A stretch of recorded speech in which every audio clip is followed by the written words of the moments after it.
আগামী 2-3 দিন পর তারা রাস্তাঘাটে কনসার্ট করবে, নাচবে, পিকনিক করবে, হইহুল্লা করবে এবং পশ্চিমাদের সাথে তালে তাল মিলিয়ে বলবে যে 31st night happy new year. তারা বলবে আগামী 2-3 দিন পরেই করবে। কিন্তু আজকে আরবি মাসের কয় তারিখ বলতে পারবে না।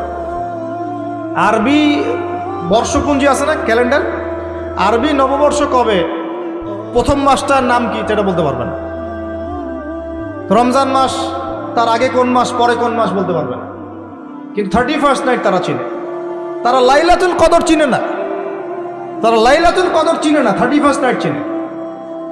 আপনি কোন প্রজন্ম তৈরি করছেন দেখেন। এখানে প্রসঙ্গ যেহেতু এসেই গেল, বলে দিই এই কথাটা, পরে ভুলে যাব, যে খ্রিস্টপূর্ব প্রায় 46 সালের দিকে এক ব্যক্তি ছিল, তার নাম ছিল জুলিয়াস সিজার। কি নাম? Julius Caesar. এগুলো আমি আসলে অনেকদিন আগে পড়েছি, আমার মাথায় এত লাইভলি নাই, আর এগুলোর চর্চা করা আমি বন্ধ করে দিয়েছি। আমাদের ফিলোসফি কিছু বই ছিল, এগুলোতে হিস্ট্রিগুলো ঘাটা ছিল সবগুলো, আর হিস্ট্রির একজন গভীর ছাত্র। তো এই জুলিয়াস সিজার নামক এক ব্যক্তি ছিল, যে আসলে সিজার নামক এক দেবতার উপাসনা করত। কথা বুঝতে পারছেন? ওদের অনেক দেবতা ছিল, এরকম একটা দেবতার নাম ছিল সিজার। ওর নামে সে নামকরণ রেখেছে জুলিয়াস সিজার। এই নক্ষত্র পূজারী ছিল, তারার পূজা করত। কথা বুঝতে পারছেন? তো তারার পূজা যে করে সে কি তাওহীদপন্থী না মুশরিক? বলেন, সে কি ইমানদার না কাফের, কোনটা? এখন সে একটা ক্যালেন্ডার ফর্ম করেছিল, এর নাম হলো এই গ্রেগরিয়ান ক্যালেন্ডার বলে। এখানে প্রথম বর্ষ যেটা, এই প্রথম বর্ষতে উৎসব পালন করা শুরু করেছে এই জুলিয়াস সিজার নামক এই ব্যক্তি প্রথম, এবং সে সমাজ এটা চালু করে দিয়েছে। এরপরে আরও পরে প্রায় খ্রিস্টের জন্মের 800 বছরের দিকে পারস্যের এক সম্রাট ছিল, তার নাম ছিল মনে হয় জামশিদ।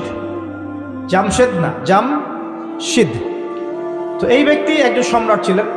তো সে আবার এরকম বর্ষ বরণের জন্য একটা মানে উৎসবের আয়োজন করে, তার নাম দিয়েছিল নওরোজ। কি নাম দিয়েছে? নওরোজ, মানে বর্ষ বরণ উৎসব। এভাবে এই পারস্য উপমহাদেশে পুরো জায়গাটায় এই নববর্ষ পালনের সংস্কৃতি চলে আসে।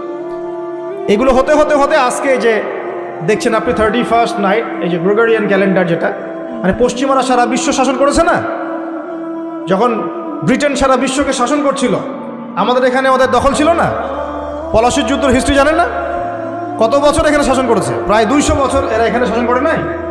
নবাব সিরাজউদ্দৌলার পতনের পর থেকে প্রায় 200 বছর এই ভারতীয় উপমহাদেশ তারা শাসন করেছে না। এখানে এই গ্রেগরিয়ান ক্যালেন্ডার ছড়িয়ে দেওয়া হয়েছে। এখন আমরা এই যে 31st নাইটের উৎসবটা পালন করছি, শুরু করছি।